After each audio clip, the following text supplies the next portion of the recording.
We hope you enjoyed this episode. Unfortunately, they made some mistakes. I hope it's not going to explode. Oh, I hope it does. No! That'd be so viral. Oh, that's true. A huge AC explosion. Yes, that is true. What if that thing blew up? And then when all the smoke settled, your sides was shaved. That'd be your dream come true. That's your 11/11 wish. I'm trying to think if I'll ever have an anniversary that would warrant you. Or maybe if I get diagnosed with something terminal. Don't say that. You could shave your sides. So I'm not doing it, especially you won't. now because of this. Then you jinx. I don't know where to Wow. knock. I don't know how to do it. Deathbed wish you won't shave the sides? No, because you implanted this. You made it happen. I'll blame you. Only if you're For your old. fun new life. What? Wait till you see how your life takes off once you have that shaved sides. You're going to be like going to different clubs and stuff. You're going to have a whole new chapter of your life. I am very happy with my life. Speaking of that, I've been playing a lot of Solitaire. I just learned it. With a deck of cards? Yes. You just learned Solitaire. Yes, and I'm still not sure I have the rules 100% correct. Okay. Correct, but I love it. I've been playing it a lot, and I told Eric that I've been playing a lot, and he said, "Oh, I'm sorry." You know, as he does. It doesn't sound, when you learn someone's been playing a lot of Solitaire, it does make you a little concerned about that. I know, but that's like a weird stigma. If you're watching TV by yourself, no one says that. It's like the game by yourself thing really makes people feel upset. bad. It does. Yeah. It makes me feel like you're bored. No. And lonely. I know, but this is crazy. This is crazy. And isolating. And it's so wrong. It's like instead of what everyone else is doing is just staring at their phone and scrolling Instagram all day, I'm like, I'm going to get my brain going. Well, when Eric tells you he plays video games all day, how do you feel? Yeah, I don't like that. But I think that's because that's like screen. Like that Screen time? If he was playing Solitaire for 6 hours a day? on his phone. I mean, look, however anyone wants to pass their time on this trip on planet Earth, yeah. that's fine. It does make someone feel sad in the same way that someone played video games 6 hours of the day. Whoa, but that's so like reading different. a book is obviously going to be beneficial to you. So is Solitaire. Solitaire is a game for your brain. Kinda. What do you mean? I mean, it's not that hard, right? Well, And you get lucky maybe or I'm not. stupid. Like, I don't think it's that easy. In fact, it's not easy at all. I don't win like most of the games. Right. But it's not like there's some crazy way to play it, right? There's Like strategy. yeah, you kind of either get lucky with. I think there's a tiny bit of strategy. I think there's a tiny bit. I think people can be bad at it. Yeah, But exactly. I think you can be perfect at it pretty soon. Are you doing 3-card draw or 1-card draw? 3. It's hard. Yeah. 3 makes it a little more challenging. Yeah. I didn't even know that's what it was called. 3-card draw. Or 1-card draw. I'm gonna. Rob, are you playing a lot of Solitaire by yourself? I mean, my family was big card game people, so I've played a lot of Solitaire, yeah. And double Solitaire and triple Solitaire. Because that's with other people. Yeah. And you have the aces up top in the middle and you're kind of racing. Well, I stand corrected. It sounds wanna like it's play a pretty good time. It does. Really Really I agree with him, though, that it does sound a little sad. This is upsetting. Yeah. It's because You're right. If someone's watching TV, whatever. But minimally. Or on their phone. If they watch TV, they could watch the same show as a friend and then they could chat about it. Whereas no one's going to talk to you about your Solitaire game. So Because it was what? just you. I mean, it's called Solitaire. Yeah, because it's one player. Yeah. Because it's solitary. Yeah, because instead of just sitting and watching TV or being on your phone. Or even a book. Why is a book better? So that's, yeah. Because it's going to educate you, potentially. Not necessarily, but sure, maybe. All Good the ones for your I'm brain. reading. What I do, I just read a bunch of biographies. I know, so but I learn about a time period and I learn about an industry. You're making it. It's very in you, okay? Because like there's so much fiction. You're right, but those. So even you're on all fours. You read it. You talked about it a ton. A lot of your friends read it. You guys got going about it. It was this whole social event reading that book. Mm-hmm. Whereas if you have Solitaire and someone else like, I played 2, you go, did you win? I guess. Rob and I just had a great conversation about that was well, okay, that was yeah. You guys did have that great conversation a second ago. Yeah, it was really good. And there's just no one's ever going to talk to you. You're not going to bond with anybody over, with the exception of this great conversation. You guys just have bond over your Solitaire game or the video game you played, because I wasn't playing the game with you. Yeah, but so that's also a you thing. Like, it's not about what I'm going to talk about. The show on Netflix? It's not about, everything I do isn't for a conversation. Right. It's to engage in my day. It is time for just you. That's nice. Yeah. It's lovely. Yeah. Oh, sorry. I was just being honest. I'm shocked because I actually really thought you were going to be like, God, Eric, like he just will say the craziest thing and that's so silly. But it does. It does sound, Rob, when you just hear someone's playing a lot of Solitaire, does it make you sad or happy or neither? Neither. That's the right answer. Yeah. It doesn't need to make anyone happy, and it doesn't need to make anyone sad. It's just something I've been doing. Like I've also been watching Mr. Beast. Oh, you have? Mr. BeastGames. BeastGames. The BeastGames? Yeah. And you like it? Okay, so I'm so behind. Obviously, we're like months behind. Oh yeah, maybe a year. Yeah. Yeah, but I had a dinner while you were gone. We missed you guys, but it was a friend pod dinner out, adults. So fun. And see, I have so much social interaction time. that I need some solitary because time. Otherwise the solitaire time is work.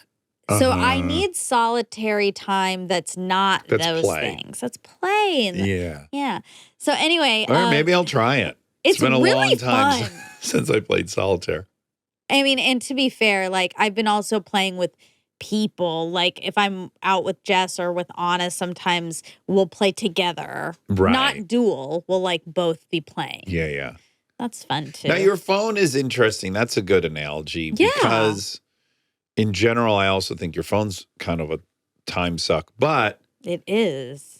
You do see things. We all see the same things on Instagram. So that's also a bonding conversation thing. Oh my God, but it's like bad for your brain.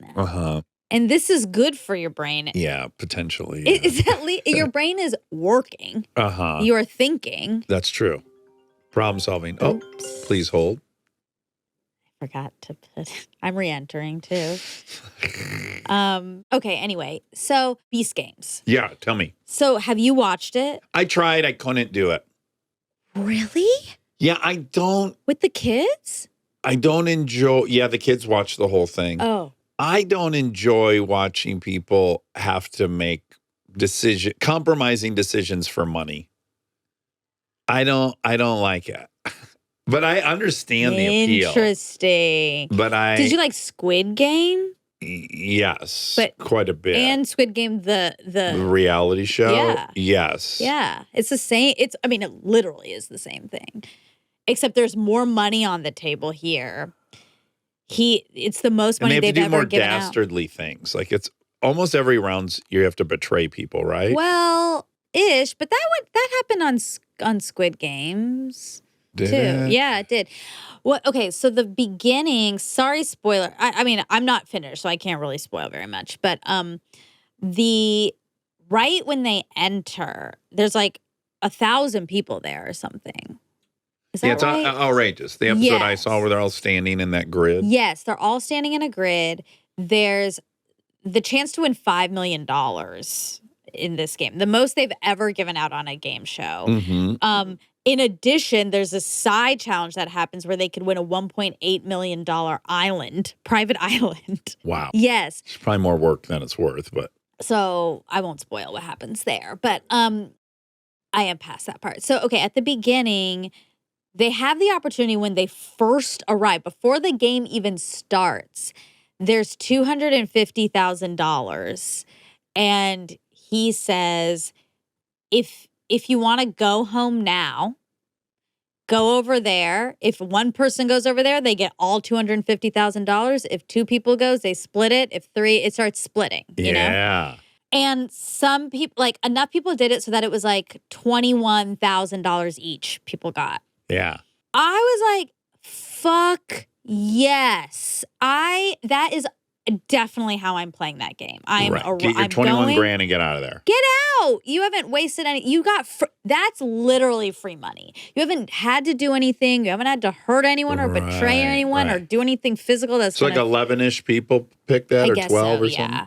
Okay. So I was. Yeah, they're probably happy now, a year later. Well, yeah, but then it depends because there are other opportunities throughout to make money. Mm-hmm. Like one guy ends up, I think this is a person who really went out. Obviously, someone who wins $5 million, great, right? But, and the person who wins the island, great. But there's still a lot of like stress and strife in that. Yeah. One guy leaves with $450,000 and kind of in this sort of easy-ish way. And I was like, he really won. He won because he didn't have to go through much. Exactly. And he still got a big old chunk of change. Yes. Yeah. But I would definitely be the person who leaves first day, gets my money, something's better than nothing. Bird in a hand's worth two in a bush. Yes, because also like the chances of nothing are so high. Yeah, 1,000 to 1. You got to get something. So that's how I would play. What would you do? Would you keep playing? No, I feel like I would try to get money midway through. Yeah. I'm a pessimist, though, right? I wouldn't think, I'm not the type that'd be like, I'm going to win this whole thing. I don't have that mindset.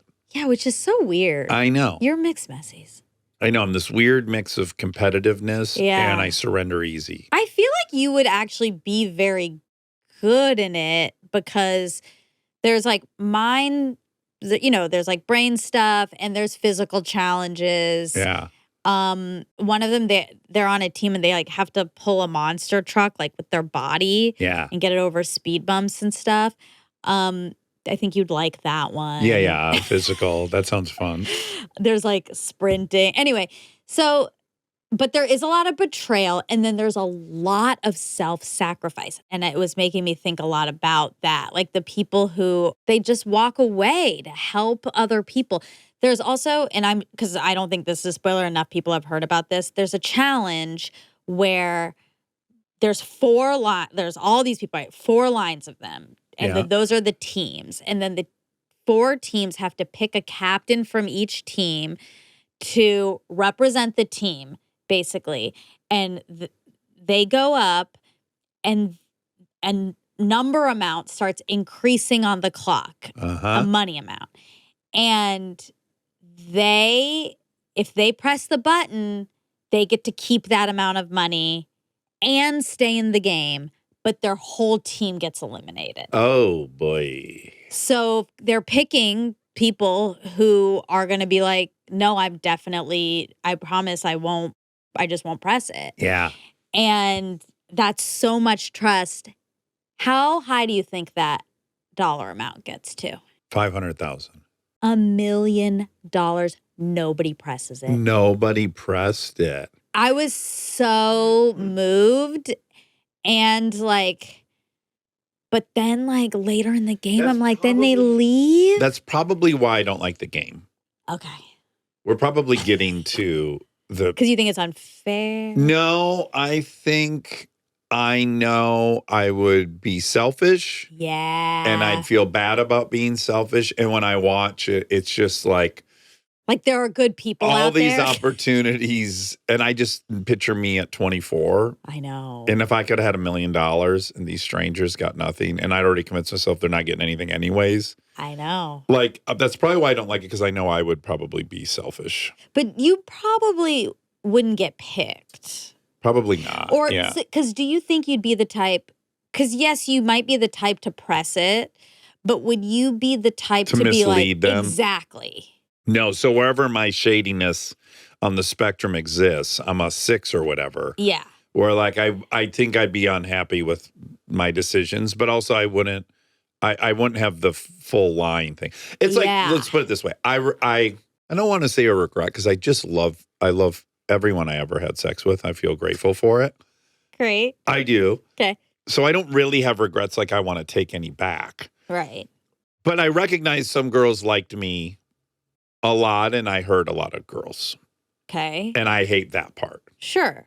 That's nice. But then when I tell myself I've never been one that was like, I love you. I'm in love with you. I want to be with, like, I've never. But were you saying it with like your actions? That's where it gets confusing is that we've already talked about this. I already have kind of a comfort level of talking about emotions and stuff. Intimacy. That I do think was misleading. Mm-hmm. I think it felt unique for some people in a way that signaled we're in love. Right. I feel bad about that. Yeah.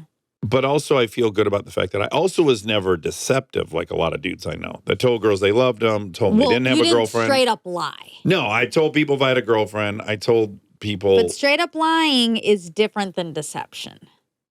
Lying is a part of deception. No, I didn't deceive either. I didn't act like I was more into them than I was, which a lot of guys did. Sure. Like a lot of girls are like, he told me he loved me. Yeah, but that's the lying. I never did that. That's lying. But if you with your actions showed love. Well, if I'm just being me. Right. I'm being authentic to who I am. I can talk on the phone for 3 hours. Like.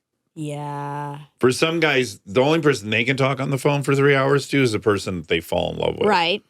Yeah. So I have like a mixed bag of guilt about that. Sure. I understand.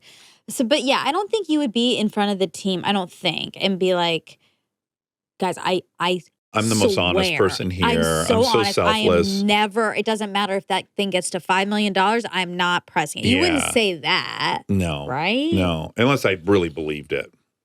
And maybe I could. Maybe I could fall in love with everyone there. Right. The way you do on a film set or something. But do you think you would believe it and then get up there and be like, oh no, like I have Again, to. I was stealing stuff. I felt entitled. I know. That's the other thing that's interesting is some of these people are like, I meant to be here.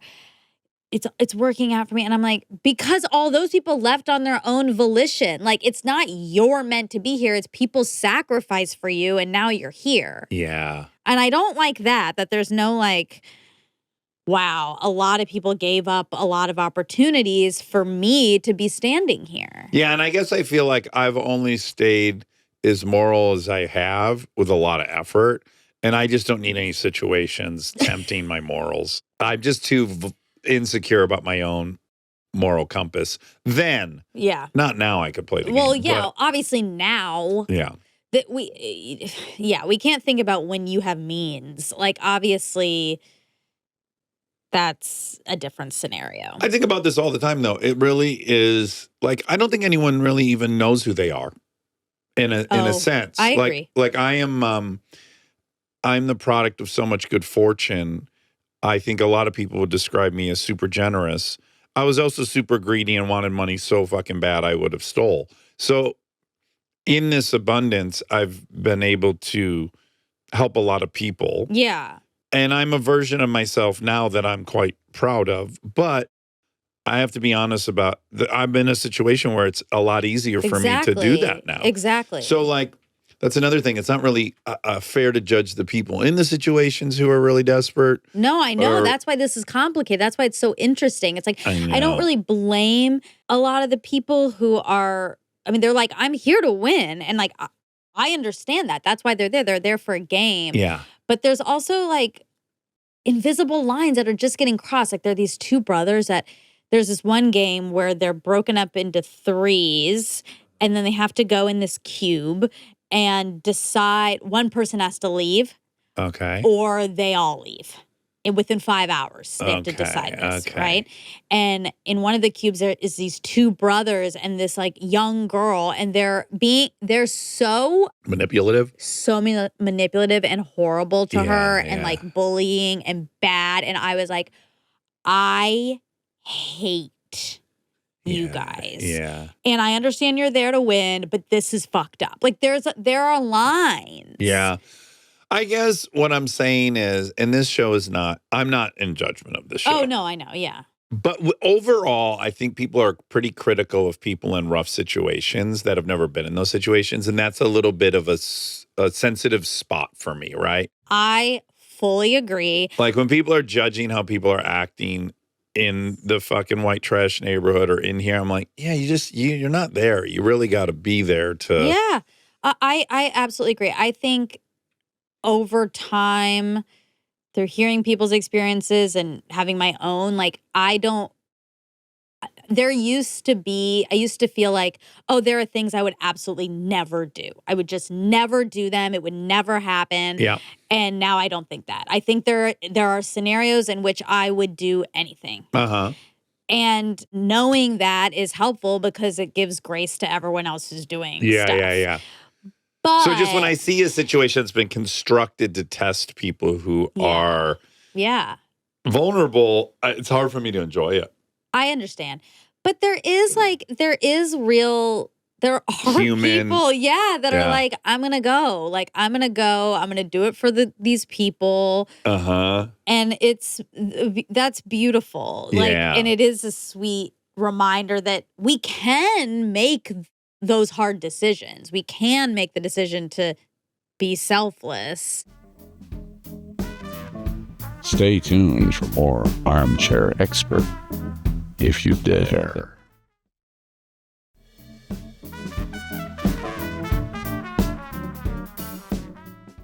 One of the guys who didn't click the million, he was like maybe gonna, did he get kicked off? Or maybe he was about to get kicked off, whatever, something.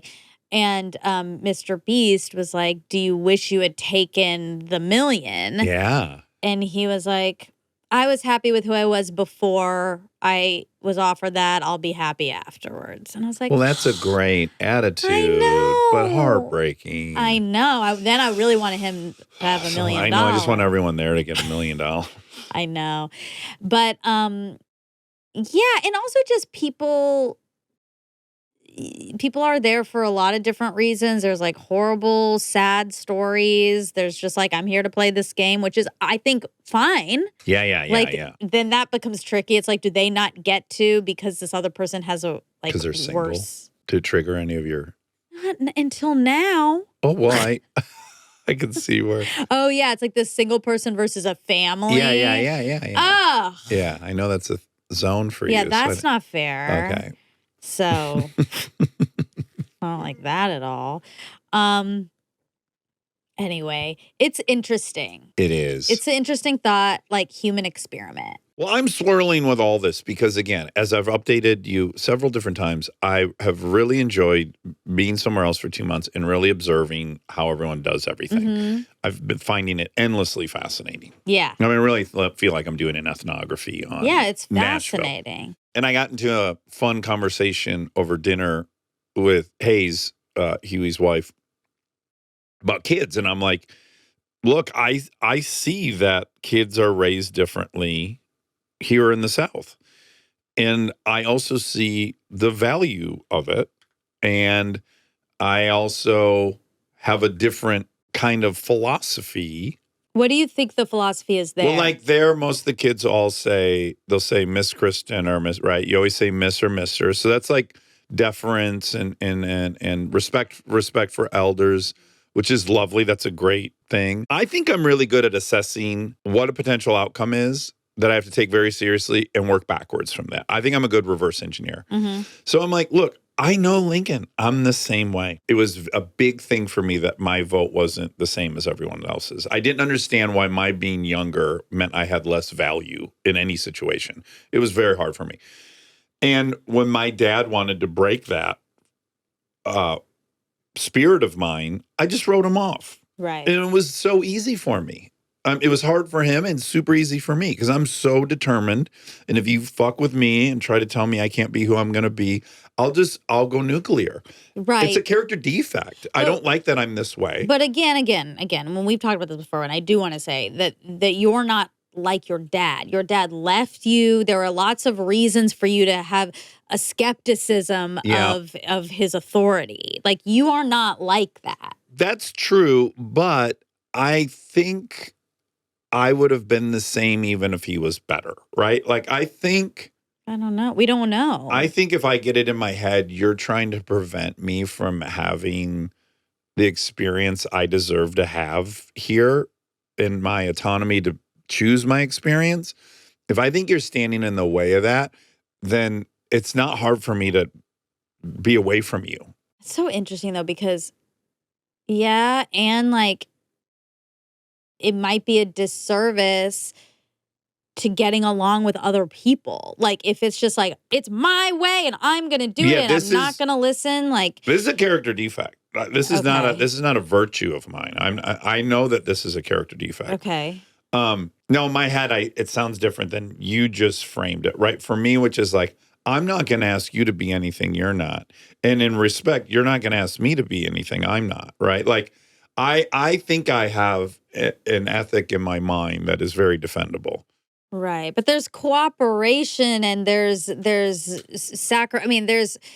life isn't just we both exist in our bubbles as we are. Like there's compromise. Yeah. We're not on islands. And you have to really trust that the person you're compromising with has your best interest in mind. Whatever. Again, this is character defect. This is not a virtue of mine. Right. This is interesting. Yeah. But I think Lincoln has that ability. And I think her and I we have the same condition, which is like we both think we have the best plan. We've thought this out for a long time, and here it is, and isn't that great? So I was like, I'm just working backwards from reality, which is if I tried to do this parenting style, call everyone Miss and Mr., act this way, go up there, no, all this stuff. Yeah. I just won't have a relationship with her. She'll just write me off. She's not going to bend. I'm not going to bend or break this girl, nor am I going to try to. Mm-hmm. Now look, it's totally different calculus with Delta. Mm-hmm. I don't have those similarities with her where it's problematic. So I just go, do you think you as a Southern kid who acted that way did anything different than I did as a Southern kid? Did you drink and did you hook up with boys? Do you do all the things you weren't supposed to do? And I'm like, yeah, everyone does the same shit. Mm-hmm. I don't want my kids to lie about it. Yeah. That's it. I agree. All I'm after is like, I have some sense of what's really going on and they feel safe to let me in on that. And so it's a trade-off. Mm-hmm. It's all a trade-off. Yeah, my kids are probably more difficult at times in public. Like they're going to fight back and I'm going to have to hear their case in court. Mm-hmm. But hopefully they don't feel like they've got to hide stuff from me. Yeah. And pretend there's someone other than who they are. Yeah. And I don't think one's better than the other. It's just like whatever trade-offs you are comfortable with. Yeah. And that's the one I'm comfortable with. And it's all interesting. I think it's all, I'm just very aware of like, I think so often people want to say this way's better or that way's better, or they do it wrong there, or they do it right here. And I just look at it like, oh yeah, everything's got trade-offs. Everything's got, there's a ton of stuff that comes with that. That's awesome. I see it. Yeah. It's enviable. And then there's other stuff that I don't want. And it's not worth that cost. But I don't know. It's interesting. And everyone's triggered in different ways by the different options out there, I guess. But like, I don't like having to call adults Mr. and Mrs. and that type of thing at all. Yeah. Because it's also teaching kids that the adults are always right. That they deserve, just by the fact that they're adults, they deserve. That's my other baggage with it, right? Yeah. Which is like, no, the adults I knew, quite a few of them, should not have been respected or trusted or listened to or obeyed. Well, right. So once you've had that experience, you're like, that's not really a good policy. Yeah, when you get into a scenario where it's like you learn that all these adults are hurting children and they're teaching the kids to be like, yes, sir, like that's a problem. You need to also be pretty clear that not all people deserve to be listened to or respect. But also, like, to me, politeness is a big Southern thing. Yeah. And I do think that's really important. I love it. I think it's so important. Yeah, their little kids are always like, yes, ma'am, thank you, ma'am. And I love it. And they don't even have, but to me, politeness doesn't have to do with like the authority. It's just like we're generally going to be nice to people. Yeah, we're going to be civil. We're going to be civil. Because it's hard for everyone to live together. We're just going to be civil and polite. Like when someone is serving you a meal, you say thank you. That's a nice thing that happened. Like the manners, basic manners and politeness to me is much different than like, you should respect your elders or you need to listen to everything they say and take it as the, like that's a different thing. Yeah. But it gets convoluted. It does. It does. Again, there's nice sides and then there's other sides where I'm like, well, time will tell how all these. How everyone ends up. Yeah. Everyone will end up great. Everyone's fine. Yeah, everyone will be fine. But I'm loving it. Yeah. Also, so I down there say yes, ma'am, a lot and yes, sir. And I like it. Okay. It kind of, this is the other reality. It's like the thing you and I have debated in the past about like asking your future father-in-law for permission. Mm-hmm. It's like, I get that the premise is flawed for sure. And then I know the result of having done that, which is lovely. Mm-hmm. And I think a lot of the things fall under that category where it's just like, it's confusing. Like, do I reject the premise or am I rejecting the outcome of it? Because those are both valid ways. It's Kantian or utilitarianism. It's like, well, the outcome for you like the outcome for you, and you like the outcome for her. Yeah, I can only judge it from me. When I call the woman ma'am at the gas station, I like the outcome. Yeah, for you. Yeah. Yeah. But and her. Because she seemingly liked it, right? Yeah. So that's like, but the premise of the asking the parents for the daughter's hand in marriage is about the daughter's reaction. So if for me, it's if someone's gonna propose to me, I want them to ask me. Yeah, and they'll have to. What do you mean? You can't get married without asking. No. Ask me, hey, is it important to you that I talk to your dad? Not ask you to marry you. Exactly, that I talk to your dad? Or how do you want me to go about this? Yeah. And then I'd be like, not important to them or me. Yeah. And definitely if you're going to do it, which if you want, if that's important to you, fine, but you better talk to both of them. Yeah, like, yeah. Everyone's going to have their own rules for it, and it's just asking the woman who you're marrying what she wants. Right. As opposed to these men just making decisions on their own. That's where the premise is faulty. Yeah, you don't like the notion of it's the father's right to give the daughter to a man. Yeah, and the agree. husband's right to be like so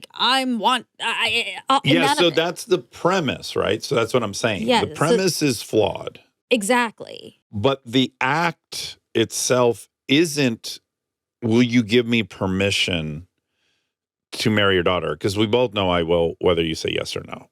So I'm not really asking permission. What I'm doing is saying, I'm joining your family and I'm coming with a big act of humility. Mm-hmm. And that's lovely. That's a wonderful thing for someone entering the family to do. Yeah, we've just discussed this. Like, I really don't understand why the mother wouldn't be involved in that is like wild. Like if someone wants to marry, they can have a separate conversation with you, like a man-on-man fun conversation. Yeah. But I'm entering your family is the whole family. And like there should be an equal respect for the mother in that scenario too. I think personally. And again, that's me. So I would make that clear. So all I would need is my husband to just know me and know like that's right. That's what she would want. Or just ask like, hey, if we end up doing this whole thing, like I would like to talk to your dad. And then I would say, great, you can do that. I would really like if you talk to both of them. And then you can also talk to my dad. I don't know, but I just think the woman needs to have a say in how that goes down. And if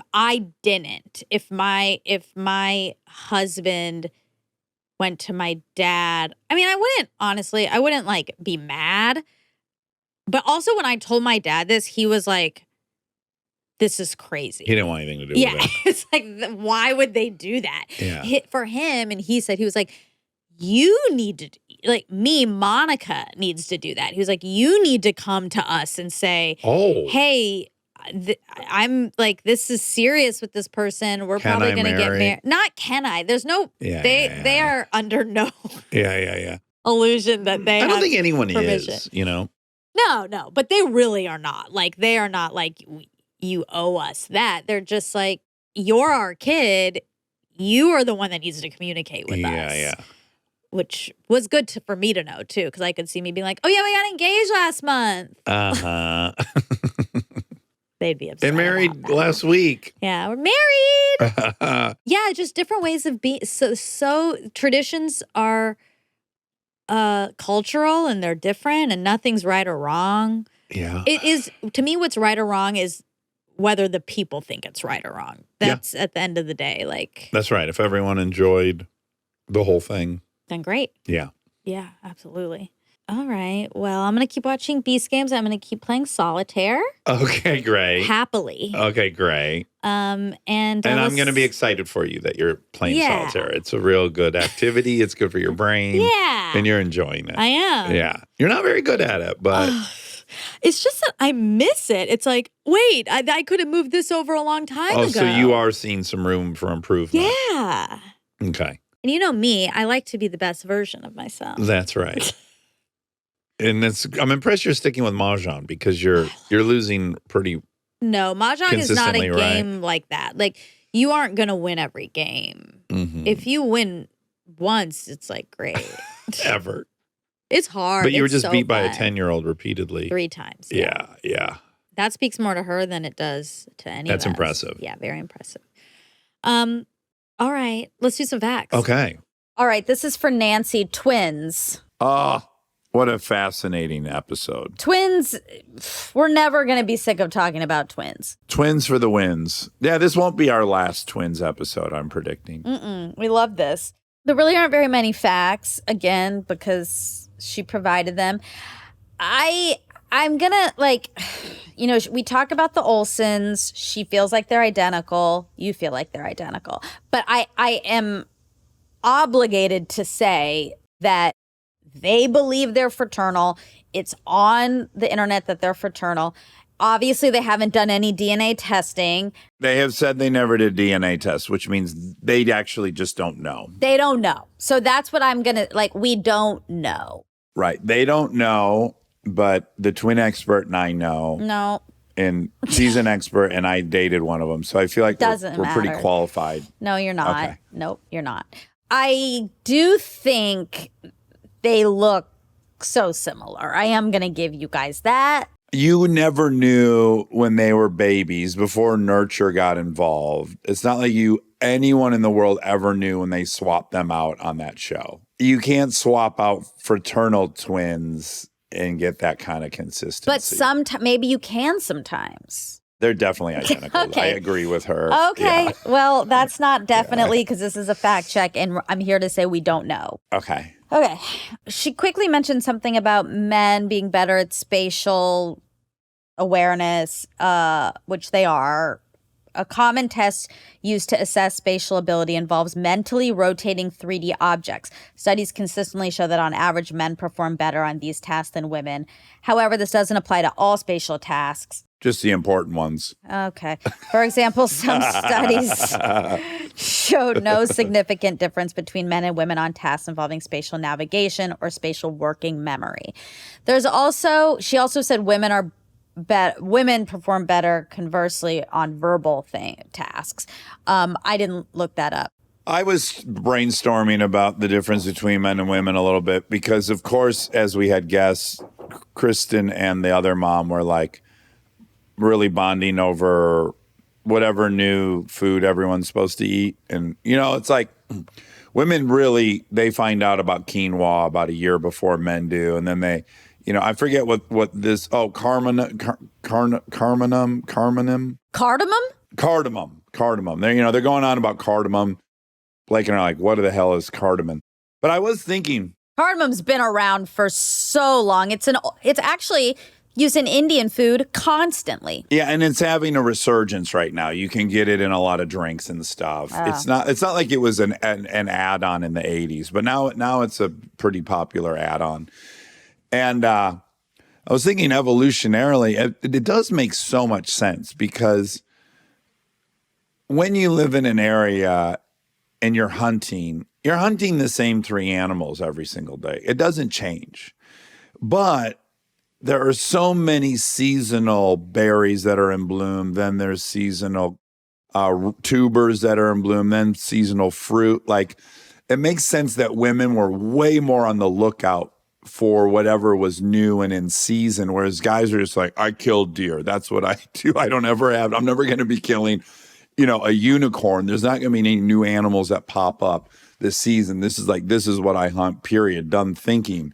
I don't know. I was just thinking about that has to be in the mix of explanation, how all the women always know all the new things and all the dudes are like, what? What is the thing? Interesting. It's also hard though because women talk to other women. Like, so some women are into it and then they're spreading the information to other women and then they know. Like, I don't know that all the women are seeking that out. So, like, Kristen is constantly seeking that out. Like, she's, like, always, like... She's a gatherer. I mean, she's like a textbook gatherer. She's, like, surveying the land, what's out there, what could be better, what's more nutritious, She's on the gather. Yeah, but she, on the scale, like... she'll send us the girls stuff about those things, or like when the air was bad, like lots of stuff about the air. Like, she's on top of that, or she cares a lot about that. It's just a scale, I guess. Like, and no, right. I mean, there's a huge spectrum among women for sure, and then there's a huge scale among men. But just on the average, those gaps are pretty enormous. Yeah, for sure. Cardamom is a good spice used in Indian food since the beginning of time. My mom cooks with it a lot. It's strong. It's a strong spice. It's also used in some sweet things, like cardamom buns is a thing, and that's sweet. And then like rice puddings. Yeah. So she mentioned a toothpaste that these 2 separated twins both use. That was random. Vatty Makem. It's an herbal toothpaste. Oh. If anyone wants to try it. Yeah, not Crest. If anyone wants to try it. If anyone wants to be third member of this twin pair. Yeah, it's herbal. I looked up where snakes are the most prevalent. Countries with most snake species. Mexico. Oh, most snake species. That's... Right, not overall volume. Ugh. It never understands me. This is under World Population Review. Anyway, Mexico has the most species. Then Brazil, then Indonesia, then India, then Colombia, then a lot more, but I won't go to 100 because I know how you feel. Okay. And that's it. It's just twins are interesting. What can we say?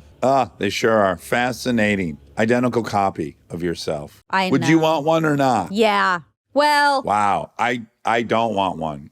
In theory, I want one because I want to know what it feels like to be that connected with someone. Like in the womb with someone connected.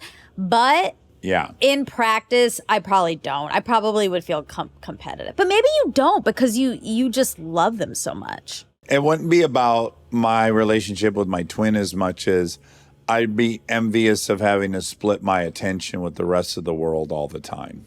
What do you mean? Like, there's 2 of us. So whatever amount of attention exists for this version of a human, I'm splitting that in half. Does that make sense? Yeah, you might be a lot more subdued. You'd have no choice.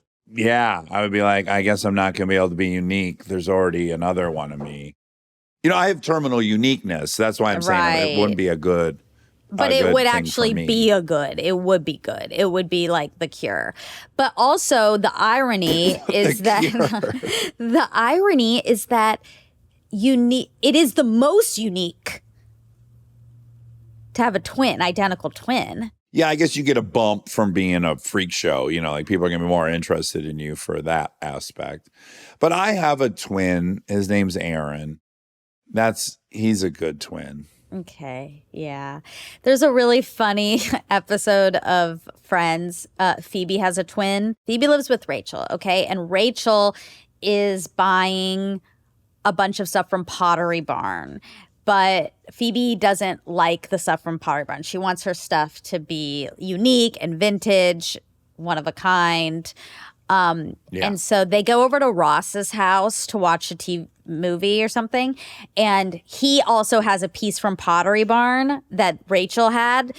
She had lied and told Phoebe that it was unique and vintage and from the days of old. And so she freaks out and she's like, you have to cover this up. Like Phoebe will see it. And she thinks ours is unique. He said, oh, it's because she's a twin. Twins are so weird. And she's like, no, she's not weird. She just wants her stuff to be one of a kind. And he says, you know what's not one of a kind? A twin. Yes, he's right. It's very funny. God, it's a great... That one's called The One with the Apothecary Table. If anyone wants to watch that, I believe it's season maybe 6. Okay, great. Everyone can look that episode up. Yeah. That's it. Okay. Love you, loved her, love twins. Yeah. She was so cute. Love twins. We love twins. All right. Bye. Love you. Love you.